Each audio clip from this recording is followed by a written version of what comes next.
आज एक ऐसी कहानी की बात करते हैं जो दिल को छू जाती है। एक कहानी करुणा और उसकी ताकत की। ये कहानी है कविता और मोनू की, और ये हमें दिखाती है कि कैसे एक बच्चे का मासूम सा दिल सच में दुनिया बदल सकता है। तो ये कहानी शुरू होती है एक बहुत ही आम से दिन से।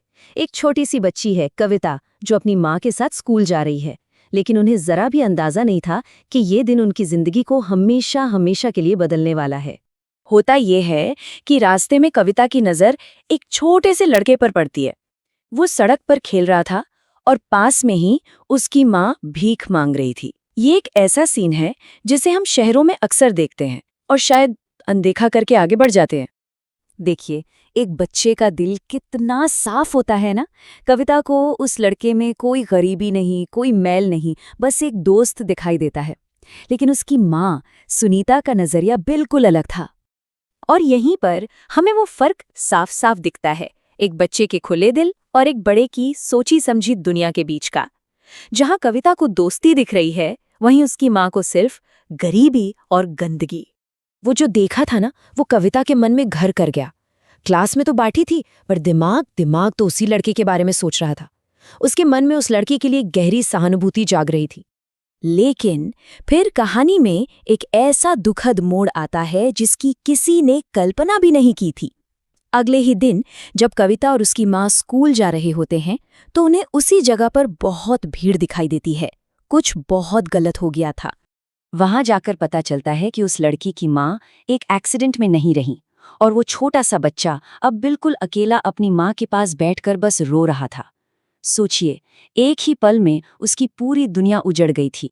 सुनीता कविता को बताती है कि देखो, अब पुलिस उस बच्चे को, जिसका नाम हमें बाद में मोनू पता चलता है, उसे एक अनाथालय ले जाएगी। एक ऐसी जगह जहां शायद उसकी देखभाल तो हो जाए, पर परिवार का प्यार वो मिलना मुश्किल है। अब ये जो हुआ, इसका कविता पर बहुत ही गहरा असर हुआ। वो उस बच्चे मोनू के बारे में सोचना बंद ही नहीं कर पा रही थी। उसका छोटा सा मन उस बच्चे के दर्द से बेचैन हो उठा था। उस शाम घर पर माहौल गंभीर था। कविता ने खाना नहीं खाया, और जब उसके पापा राकेश घर आए तो उसने उनसे जिद की कि क्या हम मोनू को अपने घर ला सकते हैं। पर राकेश, जैसा शायद हम में से कोई भी करता, इतनी बड़ी जिम्मेदारी के लिए एकदम से तैयार नहीं थे। उन्होंने मना कर दिया। इसके बाद जो हुआ वो वाकई में परेशान करने वाला था। कविता का भावनात्मक दर्द अब उसके शरीर पर दिखने लगा था। उसका खाना पीना छूट गया, उसे बुखार रहने लगा, और वो बस चुपचाप गुमसुम खिड़की के पास बैठी रहती। अब अपनी हंसती खेलती बेटी को उस हाल में देखकर किसी भी माँ बाप का दिल टूट जाएगा। राकेश और सुनीता को समझ आ गया था कि उन्हें कुछ तो करना ही पड़ेगा। सवाल अब सिर्फ उस अनाथ बच्ची का नहीं, अपनी बेटी की खुशी का भी था। और फिर राकेश ने अपनी पत्नी से वो सवाल पूछा जिसने सब कुछ बदल दिया। उन्होंने पूछा, क्या हम अपनी बेटी की खुशी के लिए उस अनजान बच्चे को अपनाने की जिम्मेदारी उठा सकते हैं? देखिए, ये कोई छोटा मोटा फैसला नहीं था। सुनीता शुरू में हिचकिचाई भी, जाहिर है ये बहुत बड़ी जिम्मेदारी थी। लेकिन राकेश के लिए उस वक्त अपनी बेटी की खुशी से बढ़कर कुछ भी नहीं था, और बस उन्होंने फैसला कर लिया।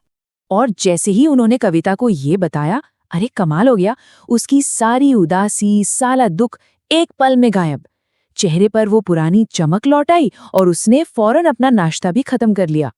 तो अब परिवार ने अपने इस फैसले को हकीकत में बदलने की ठान ली। एक बच्चे को उसका खोया हुआ बचपन लौटाने का ये सफर अब शुरू हो चुका था।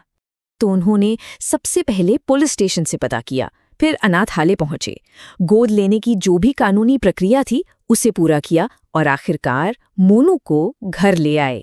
सोचिए, कुछ दिन पहले तक मोनू की दुनिया बस इतनी ही थी, सड़क पर अकेला, बेसहारा। और अब देखिए, प्यार और देखभाल मिली तो क्या हुआ। जब उसे नहला धुलाकर नए कपड़े पहनाए गए तो वो किसी राजकुमार जैसा लग रहा था। उसे एक नई शुरुआत मिली थी। राकेश जब कविता और मोनू को साथ खेलते देखते तो उनका सीना गर्व से चौड़ा हो जाता था। वो जानते थे कि उनकी बेटी ने वो कर दिखाया है जो बड़े बड़े लोग करने से कतराते हैं या देखकर अनदेखा कर देते हैं। तो ये कहानी सिर्फ एक बच्चे को गोद लेने की नहीं है, ये हमें सहानुभूति पर एक बहुत शक्तिशाली सबक सिखाती है, और ये सोचने पर मजबूर करती है कि उस दुनिया का क्या होगा जहां हम अक्सर मुंह फेर लेते हैं। और उस एक बच्ची से हम क्या सीख सकते हैं जिसने ऐसा करने से साफ इनकार कर दिया।